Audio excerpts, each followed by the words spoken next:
Hello my dear students, कैसे हैं आप सब। तो आज बहुत दिन बाद वीडियो बना रही हूँ। वीडियो के चैप्टर क्लास 11 का क्वांटम नंबर एटॉमिक स्ट्रक्चर से कुछ एमसीक्यू सॉल्व करेंगे। तो let's start with this quantum number topic MCQ. Let's start. पहला question, the value of azimuthal quantum number. The value of azimuthal quantum number, यानी azimuthal quantum number कौन सा हो गया। अजीमुथल क्वांटम नंबर का मतलब हो गया, आपको पूछा है L का value for all the electrons present in 4d orbital. तो देखो अजीमुथल क्वांटम नंबर का वैल्यू हम लोग कैसे ढूंढे थे। प्रिंसिपल क्वांटम नंबर n था, L के कुछ वैल्यूज थे, क्या थे 0, 1, 2 एंड 3। अगर L वैल्यू 0 है तो दैट मीन्स वो S सबशेल में है, अगर 1 है तो P, अगर 2 है तो D और अगर 3 है तो वो F। ये हम लोग का फिक्स था। अब N this orbit number, shell number, principal quantum number. तो 4D का मतलब क्या है, ध्यान से समझो। 4D इंडिकेट कर रहा है कि ये प्रिंसिपल क्वांटम नंबर 4 है, यानी ऑर्बिट नंबर 4 है, यानी N वैल्यू इसकी 4 है एंड D इसका सबशेल है। अगर D सबशेल है तो D सबशेल का मतलब हो रहा है ये which value, it belongs to L value 2, because L की ये तो 4 वैल्यूज है। इन 4 वैल्यूज में से D की कौन सी वैल्यू होगी 2।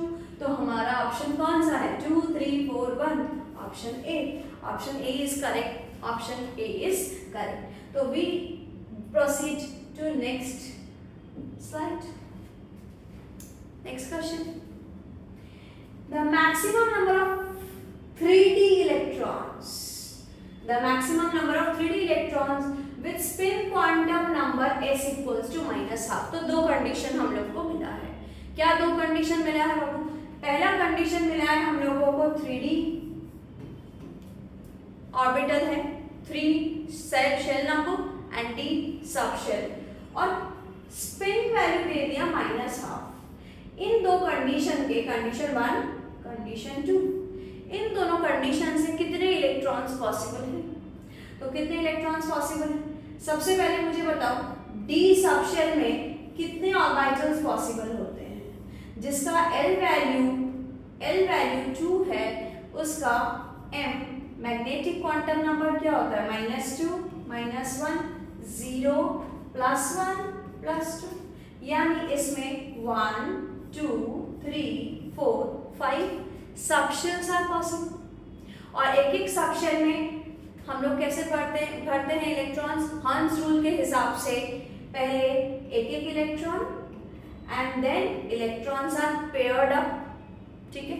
तो अब जब इलेक्ट्रॉन्स पेयर होंगे, टोटल इलेक्ट्रॉन्स कितने होते हैं, टोटल इलेक्ट्रॉन्स 10 इलेक्ट्रॉन्स फिल होते हैं। अब उस 10 इलेक्ट्रॉन्स में आधे इलेक्ट्रॉन्स की +½ स्पिन होती है और आधे इलेक्ट्रॉन्स की -½ स्पिन होती है। तो यहाँ पे टोटल 10 इलेक्ट्रॉन पॉसिबल है और इस 10 में से आधे निकाल दो, डिवाइड 2, यानी 5 इलेक्ट्रॉन की स्पिन -½ है और 5 इलेक्ट्रॉन की +½ है। तो पहले तो 3d ऑर्बिटल के D के 10 इलेक्ट्रॉन पॉसिबल है और उन 10 इलेक्ट्रॉन्स में से स्पिन ½ यानी एंटी क्लॉक कौन कितने रोटेट करेंगे, सिर्फ 5 इलेक्ट्रॉन्स। तो ऑप्शन, ये भी ऑप्शन 1। तो option 1 is my correct option.